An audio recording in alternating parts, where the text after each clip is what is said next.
तो hi everyone, welcome back to a new video. आज की वीडियो में हम लोग बात करने वाले हैं आईपीयू में आप लोगों के एडमिशन्स ओपन हो चुके हैं और आप लोगों की चॉइस फिलिंग का टाइम भी आ चुका है। 28 जून से आप लोगों की चॉइस फिलिंग शुरू होने वाली है। आई होप आप सभी ने वो नोटिस देख लिया होगा।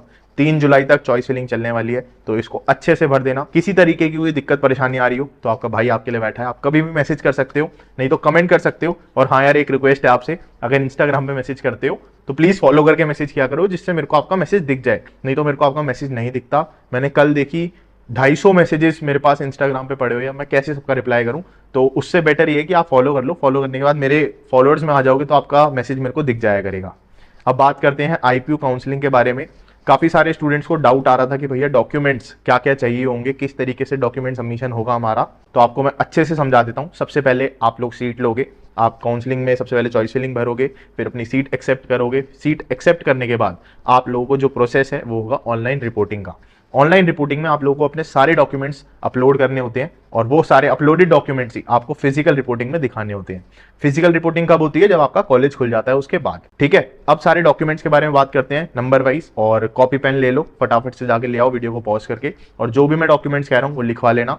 और इसमें कुछ एक आधा फालतू ही डॉक्यूमेंट है, कोई भी कम नहीं होगा, तो आप सारे डॉक्यूमेंट्स बनवा लेना, अरेंज कर लेना। काफी टाइम है अभी आपके फिजिकल रिपोर्टिंग और ऑनलाइन रिपोर्टिंग के लिए, तो आप लोग इतने टाइम में ये डॉक्यूमेंट्स अरेंज कर लोगे। ठीक है, अब शुरू करते हैं। पहले नंबर पे आपका आ जाता है क्लास 10th की मार्कशीट, उसके बाद आ जाती है आपकी क्लास 12th की मार्कशीट। जो दिल्ली कोटा वाले बच्चे हैं उन लोगों की दिल्ली में ही स्कूलिंग होनी चाहिए, तभी उनको दिल्ली कोटे का प्रिविलेज मिलेगा। और वो दिल्ली कोटे से 85% सीट्स जो रिजर्व है आईपीयू के लिए, उसका फायदा आप तभी उठा पाओगे जब आपकी स्कूलिंग दिल्ली एनसीटी से होगी। ठीक है, फरीदाबाद, गाजियाबाद इन लोगों का नहीं होगा। ठीक है, अब आ जाते हैं कैटेगरी सर्टिफिकेट की तरफ। तो कैटेगरी सर्टिफिकेट में आप लोगों का ओबीसी और ईडब्ल्यूएस सर्टिफिकेट सिर्फ गवर्नमेंट फंडेड इंस्टीट्यूट में ही चलेगा। मतलब जो सरकारी इंस्टीट्यूट होंगे सिर्फ उन्हीं में आप लोगों का ये सर्टिफिकेट चलेगा। जैसे आपका यूएसआईसीटी हो गया, यूएसएआर हो गया, और शायद एक आधा और कॉलेज होगा आपका गवर्नमेंट का आईपीयू का, उसके अंदर ही आपका ओबीसी और ईडब्ल्यूएस सर्टिफिकेट चलेगा। बाकी सारे आईपीयू के कॉलेजेस में एससी और एसटी सर्टिफिकेट चलता है, आपका मान्य होता है। ठीक है, तो आप लोगों को अपना वो कैटेगरी सर्टिफिकेट भी बनवा के रखना है।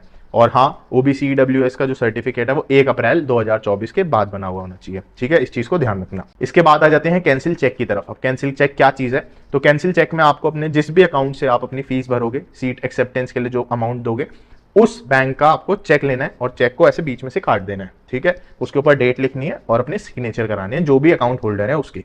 ठीक है, और उसको काट के आपको अपलोड कर देना है, चेक को काट के। ये होता है आपका कैंसिल चेक। अब आ जाते हैं मेडिकल सर्टिफिकेट की तरफ। तो मेडिकल सर्टिफिकेट में काफी सारे स्टूडेंट्स को कंफ्यूजन है। एमबीबीएस डॉक्टर हो, गवर्नमेंट प्राइवेट कहीं से भी हो, आप उससे अपना मेडिकल सर्टिफिकेट बनवा सकते हो। मेडिकल सर्टिफिकेट कहाँ मिलेगा? आपका जो आईपीयू का ब्रोशर है उसके अंदर मेडिकल सर्टिफिकेट है, आप वहां से निकाल सकते हो। ठीक है, अब आ जाते हैं आपके जेई मेंस के एडमिट कार्ड की तरफ। अब एडमिट कार्ड काफी सारे बच्चों का नहीं है, बट अरेंज करने की कोशिश करो, कहीं ना कहीं आपके फोल्डर्स के अंदर होगा। नहीं तो जेई की वेबसाइट पे जाके ट्राई करने की कोशिश करो। एडमिट कार्ड होना जरूरी है। अगर नहीं भी होता तो ऐसी मेजर दिक्कत नहीं है, बट आपके पास जो आपका जेई का स्कोर कार्ड होता है, जो फाइनल रिजल्ट होता है, बेस्ट ऑफ 2 में से जो भी अच्छा वाला रिजल्ट होगा, उस रिजल्ट की कॉपी आपके पास जरूर होनी चाहिए। वही आपका एडमिशन कराने में आपकी हेल्प करेगा, जिसके अंदर आपकी कैटेगरी रैंक लिखी होगी, मतलब सीआरएल लिखी होगी, और आपकी जो एप्लीकेशन नंबर वगैरह जो भी सारी चीजें होंगी वो होनी चाहिए। ठीक है, अब आ जाते हैं माइग्रेशन सर्टिफिकेट के लिए। माइग्रेशन सर्टिफिकेट ज्यादा जरूरी आउटसाइड दिल्ली वाले बच्चों के लिए। जो बच्चे दिल्ली में नहीं रहते वो लोग अगर माइग्रेशन सर्टिफिकेट बनवा लेंगे तो उनके लिए काफी फायदा रहेगा। नहीं भी बनवाते तो ऐसी कोई मेजर दिक्कत नहीं आती, बट इन बेस्ट केस में आपको यही कहूंगा कि उसको बनवा लेना। ठीक है, उसके अलावा अपनी पासपोर्ट साइज फोटो जब आपकी फिजिकल रिपोर्टिंग होगी उसमें लेके जाना, 4-5 काफी रहेंगी, और इससे ज्यादा मेरे को नहीं लगता जरूरत होगी। बस एक चीज ध्यान रखना कि उसके ऊपर आपका नाम लिखा हुआ ना हो, कोई डेट डली हुई ना हो, और वो फोटो नई हो, ज्यादा पुरानी ना हो, विद इन 6 मंथ्स की होगी तो चल जाएगी, कोई दिक्कत नहीं है। ठीक है, अब आ जाते हैं सीट अलॉटमेंट लेटर की तरफ। सीट अलॉटमेंट लेटर मिलेगा आपको जैसे अब आपका फर्स्ट राउंड का रिजल्ट आएगा, आप सीट एक्सेप्टेंस फीस भरोगे, सारे डॉक्यूमेंट्स डालोगे, और आपका सीट एक्सेप्टेंस लेटर आ जाएगा कि आपको इस कॉलेज में ये लेटर मिल चुका है।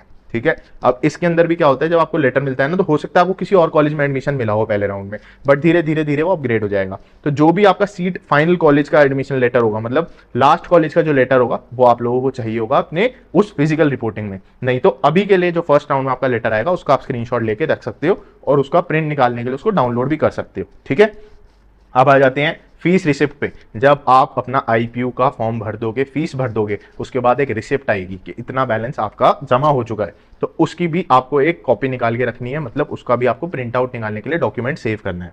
ठीक है, इससे पता चलेगा कि आपने फीस पे कर दी है।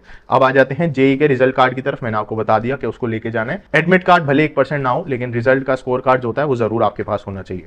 काफी सारे स्टूडेंट्स को गैप सर्टिफिकेट के बारे में भी कंफ्यूजन हो रही थी। तो देखो यार, गैप सर्टिफिकेट होता है जिस बच्चे का 11th में या तो बैक मतलब 11th रिपीट करी हो उसने, या फिर उसने 12th के बाद ड्रॉप लिया हो। तो जो दोनों केस हैं उनमें आपको यही बताना है, उस एक साल में मैं या तो जेई के लिए प्रिपेयर कर रहा था, नहीं तो मेरी क्लास 11th में तबियत खराब होने की वजह से मैंने दोबारा से क्लास 11th करी थी, इसलिए मैं उसके लिए प्रिपेयर कर रहा था। तो आपको अपना एजुकेशन बेस ही देना है एफिडेविट पे। चाहे आप 10 रुपए के एफिडेविट मतलब 10 रुपए के स्टैम्प पेपर पे बनवाओ या फिर 100 रुपए पे बनवाओ, दोनों ही आपका मान्य रहेगा। और हाँ, स्टैम्प पेपर सिर्फ 6 महीने के लिए वैलिड रहता है, तो ऐसा मत करना कि आप आज का सर्टिफिकेट या कोई पुराना सर्टिफिकेट अब दिखाओ। लेटेस्ट विद इन 6 मंथ्स का सर्टिफिकेट होना चाहिए, वो आपका वैलिड रहेगा। आई होप आपको आज की वीडियो में सारी चीजें समझ आ गई होगी। कुछ भी चीज रह गई हो तो आप कमेंट सेक्शन में कमेंट कर सकते हैं। बाकी फ्री काउंसलिंग पाने के लिए चैनल को सब्सक्राइब करिए। हम लोग 3000 सब्सक्राइबर्स पहुंचते ही आप लोगों की फ्री काउंसलिंग करेंगे। 50 बच्चों को सिलेक्ट करेंगे और उनमें से कुछ बच्चों की हम लोग बिल्कुल फ्री काउंसलिंग करेंगे। कुछ बच्चों की मतलब कि इतने सारे बच्चों का बर्डन अकेला लिया नहीं जाता, तो इसलिए। बाकी आई होप आपको वीडियो पसंद आई होगी। तो वीडियो पसंद आई है तो लाइक, कोई कंफ्यूजन हो तो कमेंट, और चैनल को सब्सक्राइब करना बिल्कुल मत भूलना। मिलते हैं ऐसी किसी अच्छी सी वीडियो में, इसके बाद thank you so much for watching.